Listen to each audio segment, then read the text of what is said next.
if the Corporation for Public Broadcasting had a nickel for every time conservatives tried to defund it, defunding wouldn't be an issue.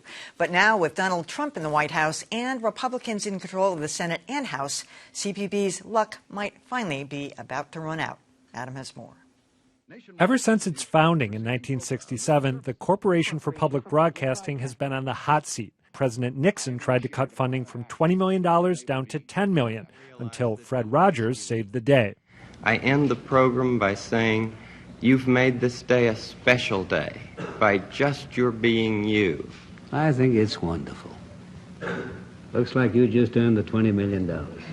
In 2012, Mitt Romney took aim at CPB, which helps fund PBS, NPR, and member stations across the U.S., including WGBH. I'm going to stop the subsidy to PBS. I'm going to stop other things. I like PBS. I love Big Bird. That vow became a punchline. Mitt Romney knows it's not Wall Street you have to worry about. It's Sesame Street. But CPB supporters aren't snickering anymore. Both the New York Times and The Hill report that CPB is high on President Trump's defunding list, along with the National Endowments for the Arts and the Humanities. Nothing is official, but the pushback has started already. He's deleting all the parts in PBS Kids just to make a wall. If Trump follows through, advocates will push back by noting that CPB gets a fraction of the federal budget and that the public loves public broadcasting.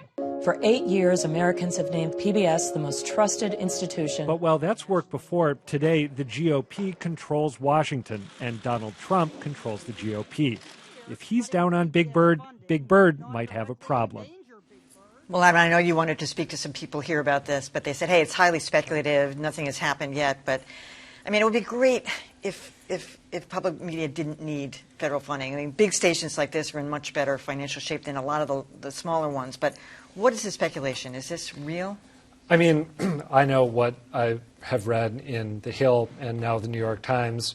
I think that it is fairly reasonable to think that this is a threat that is going to resurface for CPB and is going to be, I think, more problematic than it's been in the past. I mean, one of the narratives that you'll hear is, oh, this has come up again and again, and it's never actually happened.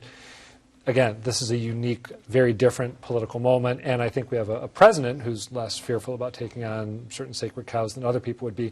The congressman, I think his name is Tom Cole, who heads up, he's a Republican congressman, heads up the subcommittee that deals with CPB funding, I believe that's right, has said that he doesn't think that the political will is there in Washington, that there's a lot of support for CPB from both sides of the aisle. I take that with a big grain of salt, again, because of this unique moment that we're in. You know, it is a unique moment, and I would tend to agree with you, Adam. Where I think that maybe this might be stopped is in what we look at what's happening with repealing Obamacare. I think that we thought that would be a slam dunk. The Republicans have been talking about repealing Obamacare from the day it started. And yet now that they see that there's a constituency for it, they're kind of pulling back and saying, wait a minute, maybe we don't want to do this. I think the same thing may happen with public broadcasting as people turn out, make it clear that this is important to them. It's important to a lot of people in the districts of Republican members of Congress.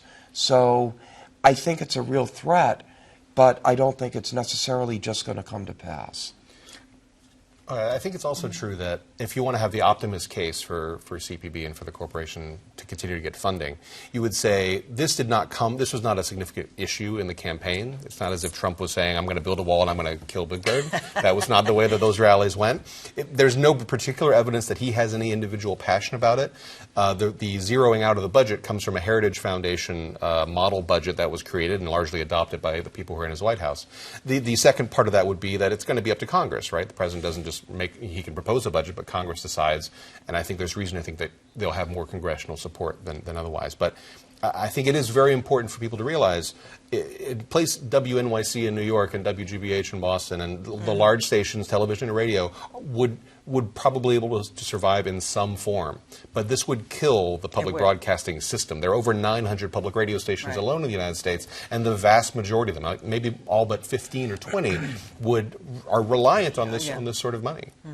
And I think it's really important that, what I think the defenders of public media have been able to do in the past, and probably will try to do again, is to point out that these elite stations, and that's how they'll be viewed by some people who don't like elite media, are really not the heart of the system. The system is in all these other communities that people really love and support. They love and support their local stations. And that's what happened in the past when people rose up and said, wait a minute, you're about to take away this? No, that's not the deal. So that's the first thing. However, I would have to say, the fact that he didn't say it on the campaign, the very first executive order that he signed was a mortgage reduction bill, executive order. Where did that come from?